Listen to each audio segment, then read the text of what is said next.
Hello guys and welcome back to my YouTube channel. In this video tutorial I will show you how to download or install Killing Floor 3 game on PC for free via the Steam launcher.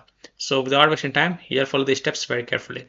So first of all, open Steam, go to store, and in search the store, search for Killing Floor 3 and then click on Killing Floor 3 game.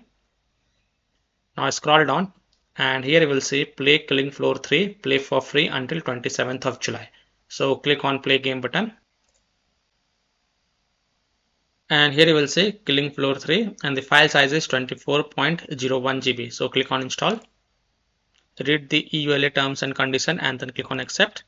Then go to library and here you can see that Killing Floor 3 game is getting downloaded on my PC. So I hope by following the same steps you can also download and install Killing Floor 3 game for free via Steam launcher till 27th of July 2026. And you can play this game for free until 27th of July. So that's all for this video. If this video helped you, then please like and share this video and also subscribe to my YouTube channel to get the latest updates. Thank you.